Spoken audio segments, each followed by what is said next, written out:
what happened with Netflix was going to happen.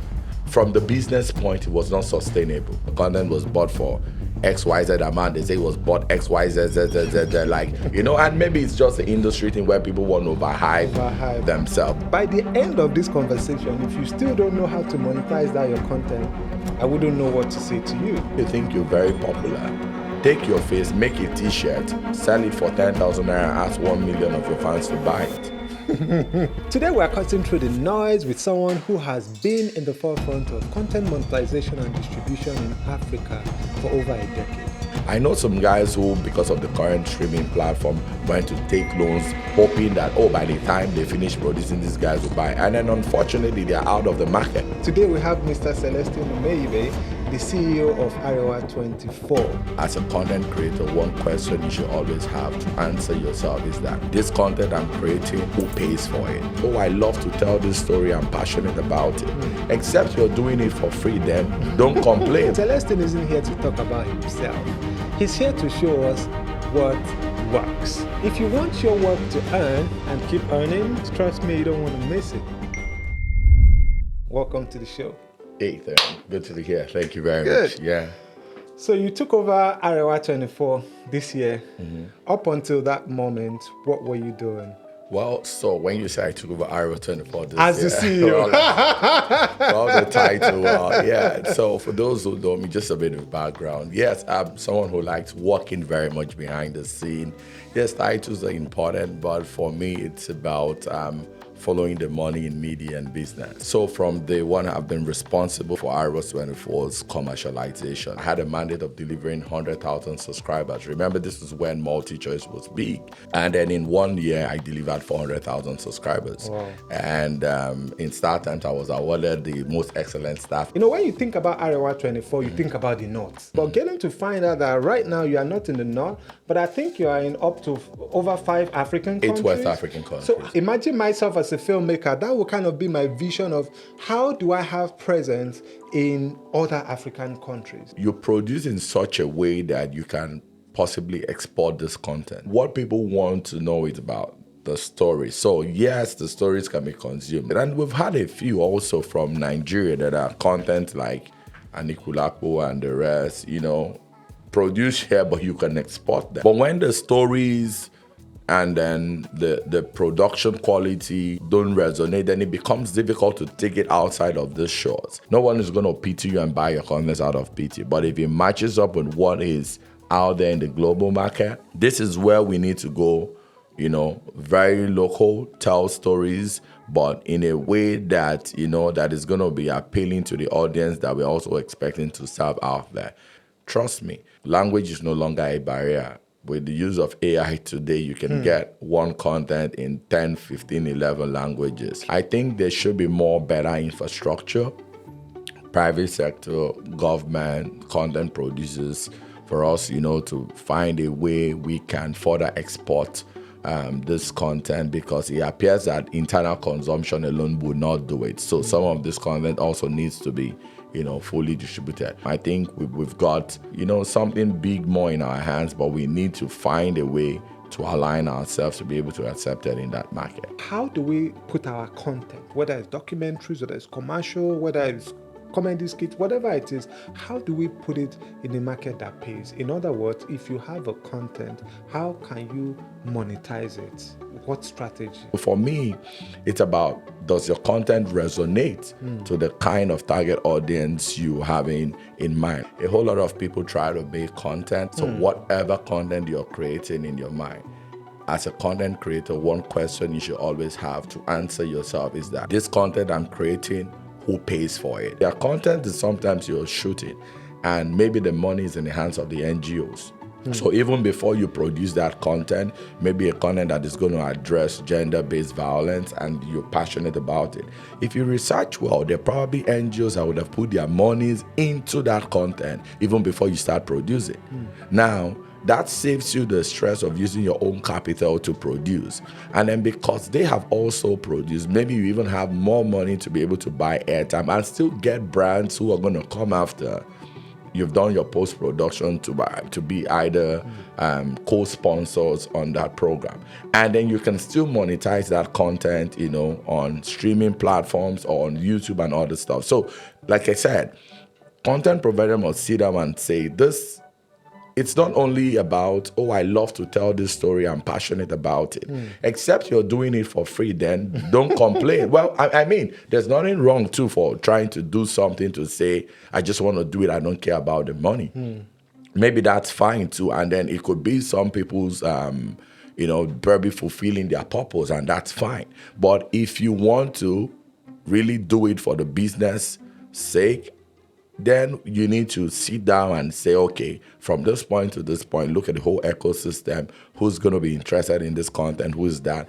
And at the end of the day, you can even win on both sides, because the content will be out there for you to pass the message, but you're getting paid for doing what you're doing. Probably all of us played soccer when we were young, but some of you are earning money from soccer. Yeah, exactly. Yeah. So give me like a step-by-step process. Say I have content now, and I want an NGO to pay me to produce. So you've missed the step. You have a content, meaning you've gone to produce. So, but you said I should contact them before I produce it. You said you have a content. Is it a produced content, or you have a concept, an idea? Okay, let's say I have a concept or an idea. Exactly. And like the gender violence. Exactly. Now, so when you say you have a content, so I am assuming you've gone to produce and then you're not asking them to jump on it. No, you have an idea. So in your mind, you're doing a research. Oh, there's just the way I don't think anybody jumps on production and just say, hey, cameraman, come, we're going to shoot. Let's quickly shoot. You're going to sit down, get a story, think about it. Maybe there's a burden in your heart, and then you want, to tell a story. So from that point, when you desire to tell a story, the question is,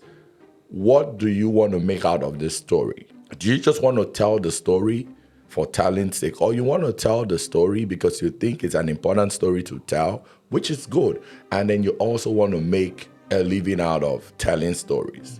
So there's always going to be the category of people who just want to tell stories for telling stories. And then maybe along the line, they realize, oh, I could have made money from it, and they start going back. That's fine. But there are people who know that from the time I pick up my pen to write, I am writing for commercial purpose. There are guys who, and I say respectfully, who should not be allowed to go think about the commercialization. They're just very creative people. Allow them to do enjoy their creativity. Do you understand? But they need money to survive. Yeah, then that's why you need guys who understand how to monetize content. That's guys like you, because you follow the money. That's what you've said. Even one of the biggest rights we have here, which is soccer, the EPL have people who do the commercialization and ensure that these broadcasting rights are well distributed. So for everything you do, there must be someone in your team who knows the commercial aspect of that business. Otherwise, you might just be producing content and maybe you're not maximizing the revenue you should have from your content.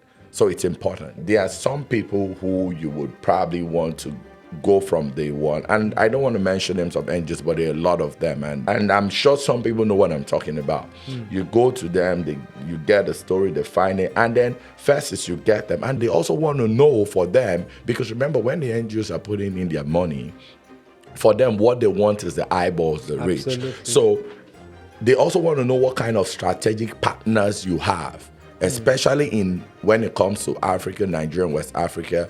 They still believe that, yes, the digital platforms are there, but they know that the terrestrial or the local broadcasters reach more, especially when they become indigenous language productions. As a producer too, their content, when you produce, you work with collaboration with brands, product integration. We see a lot from, Hollywood, or maybe a particular car brand, a wristwatch, they're all in already. So before the producer is coming out of his content, he's almost like whatever he's making from advertising or streaming is like icing on the cake.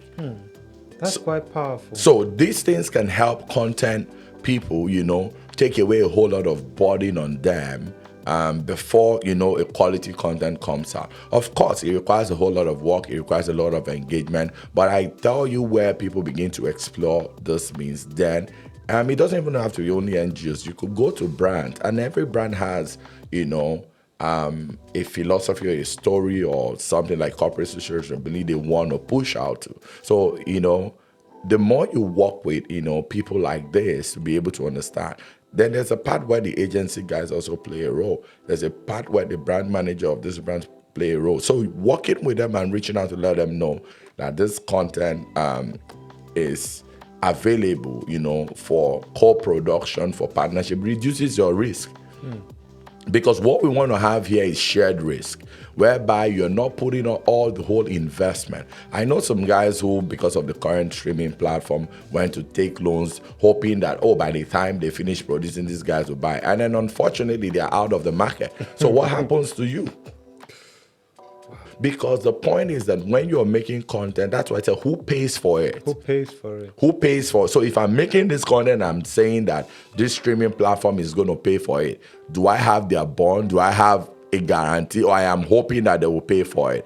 But if you believe that, who pays for it is going to be the subscriber through maybe a streaming platform, maybe free exposure and monetization, like an advertising video on demand, maybe through YouTube, and then maybe distribution, then you have your options. How do you see this whole YouTube thing as an alternative to platforms that have left, like Netflix and Amazon Prime? Because I've also heard that what our guys earn on from this part of the world with their content is different from what the guys from the Western world are earning from their own content. What else could we be doing? I think it's just seasons. And then I don't want to say I predicted that this was going to happen, but I know some people watching me in the industry would know. And I wasn't saying that because we had Arewa 24 SVOD. And let me just... You knew that what will happen? That what happened with Netflix was going to happen. Because the point was that from the business point, it was not sustainable. It was not. If anything, going by the amount that, again, I know that sometimes people overhype these things. The content was bought for XYZ amount. They say it was bought XYZ, like, and maybe it's just the industry thing where people want to overhype themselves. But if those numbers were anything to go by, how were you getting back those investments? Those so because we're popular, if I'm a brand ambassador, if you use me, you need to pay me this amount. I'm like, who told you because of your face is on the brand that people are going to buy? And I said to him that if you think you're very popular, take your face, make a t-shirt, sell it for 10,000 naira, and ask 1 million of your fans to buy it. That's pretty mean. No, if you think your face sells anything, put it on a shirt and put it on a shirt. 1,000 of your fans can buy it. Even if you make the shirt for 7,000 naira and they buy it at 10,000, you make 3,000 times 1 million. You're big. If you're that big and popular, then do it. Then you realize that your face being on a brand doesn't mean. Now, yes, it's collaboration. Your face is there. You have your impact. But the brand has to also massively promote.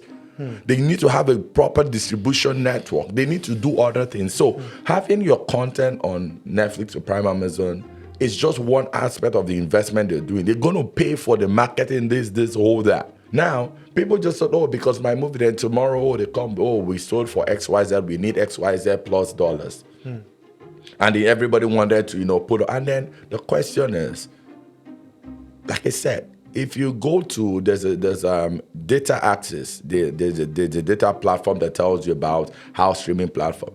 The last time I checked, we're not top 10 on streaming platforms. I mean, on revenue for streaming platform in Africa. Nigeria was not top 10. In Africa. We're not. In fact, it was funny that countries like Mauritius was doing better. So you are saying that even though they were spending money here, they weren't getting their money? Well, if you're in the business, you will know that it's not. Because the truth is, again, there's not like it's everything. But you and I also know somehow the people who would share passwords and this and that. Now, it's part of it. Again, you're not going to get, because there's going to be either piracy, whether you're a streaming platform or a pay TV platform. You wouldn't expect to get, even for 100%. Us as Arewa 24, sometimes our contents are cut into pieces and used on TikTok. We need to keep flagging. And so people would find a way to either bypass. So that is there. So I knew that wasn't going to be sustainable, because you need to. And then there were people who would never go to that platform, especially, let me speak to you also again, some cultural beliefs. There's some people who don't like going to platform where it's like the AVOD, the advertising, because of their belief. They don't want to be watching a content and an unusual ad pops up.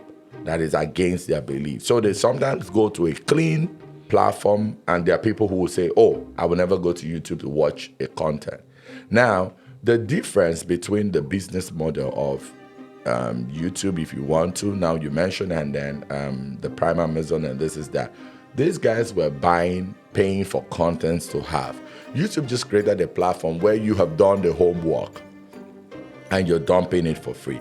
Now, it is going to, of course, become an easy way. But like everything they do, we've seen Meta adjust the fee. So again, would YouTube keep this revenue going? Would Prime Amazon and Showmax and Netflix sit down without finding an alternative? So let's say I have content and I don't want to put it on YouTube, and I want to be able to reach out to other content acquisition platforms or channels. What do you think my strategy should be? So I'm not saying, remember, the YouTube will be almost at direct competition with other streaming platforms. And I think respectfully in this case will be Netflix and Showmax.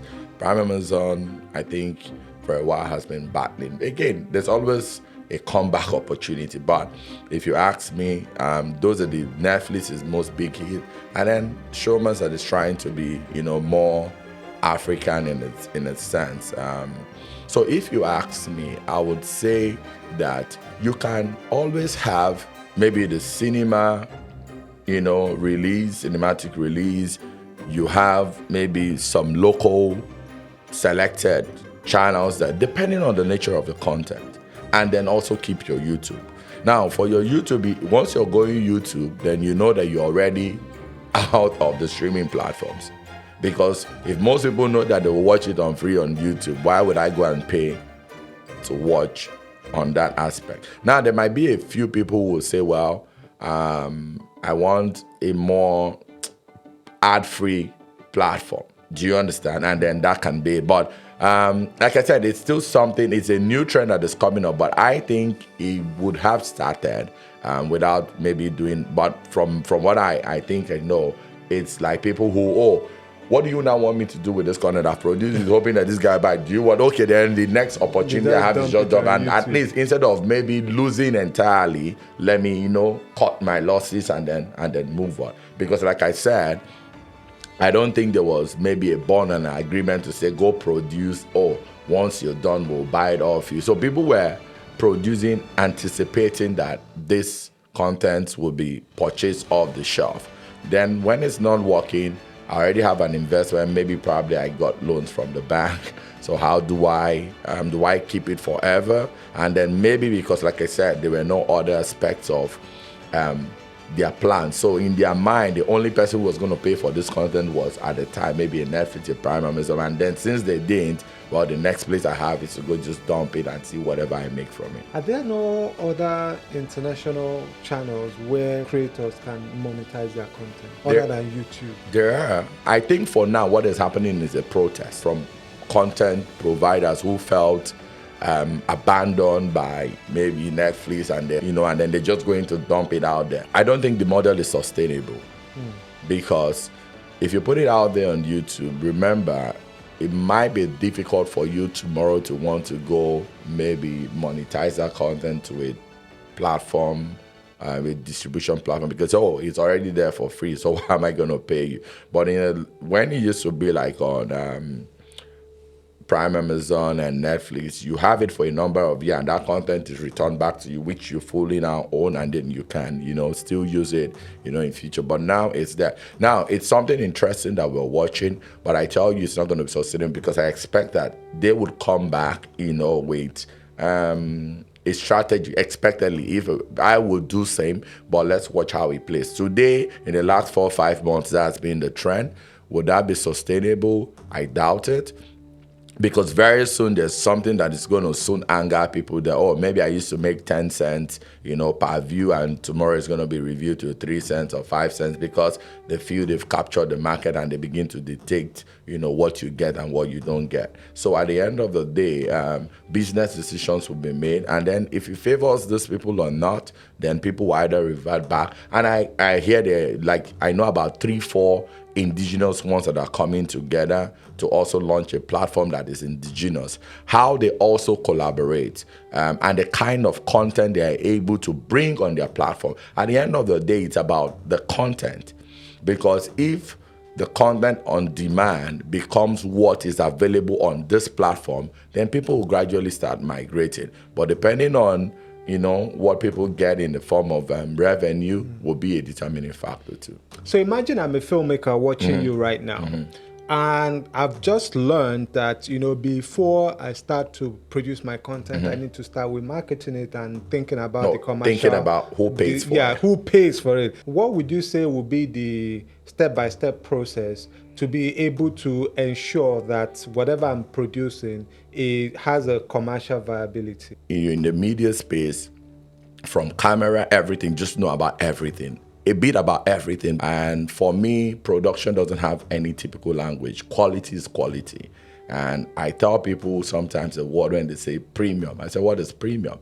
Premium is about what is locally relevant. What is sometimes missing is, do we have the quality that can match what I see out there? Not because people don't like the local stuff, but it's how it is served. So today we've done that with food, we're doing that with a whole lot of stuff. So we know that yes, it's no problem with the local stuff. The only problem is how exactly. And once you get the presentation right, you would see that people are yearning for what is local. What they just want is to make sure that the quality is served like with international standards, but the content, they have no problem with it. I was aware of a certain movie that was on Netflix that a group of Nigerian makers had come together to produce.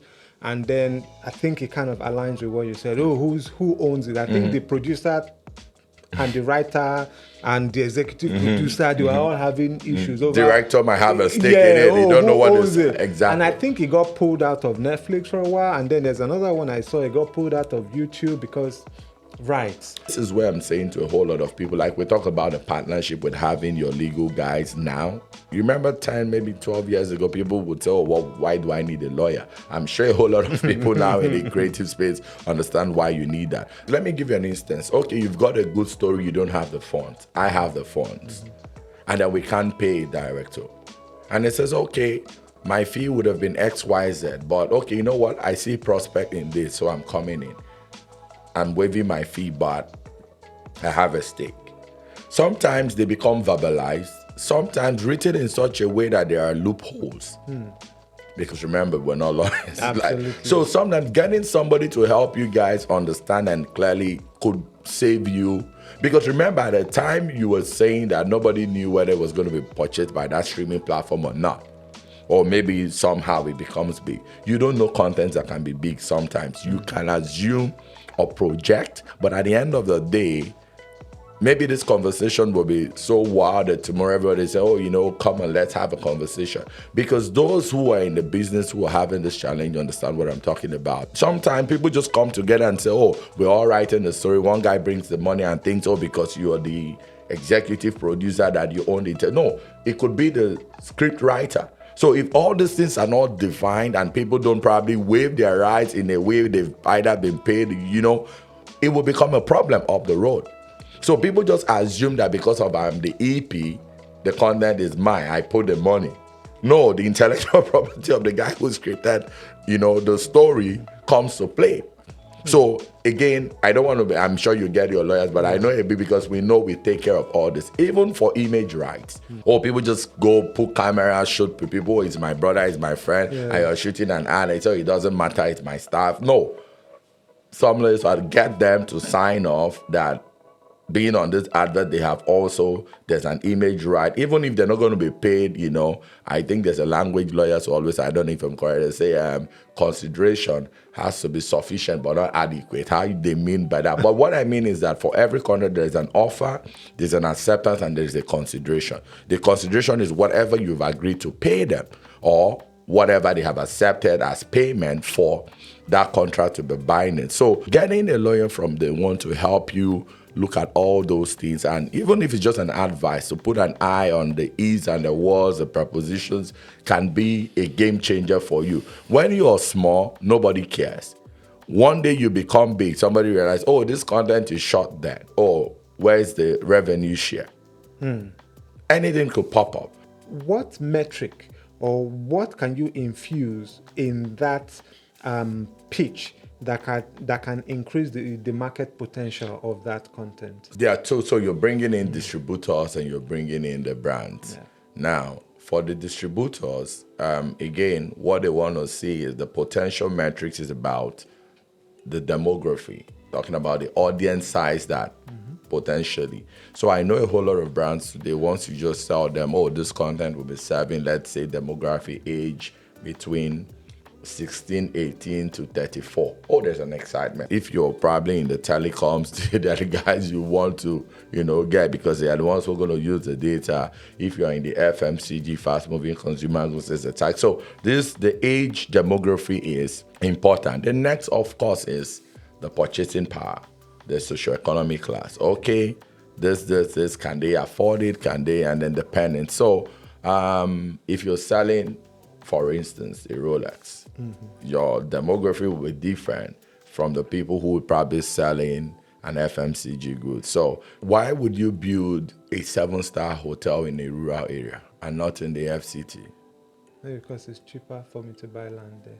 Well, okay, now, good idea now. So you could decide to take a 7-star hotel to a rural area. True.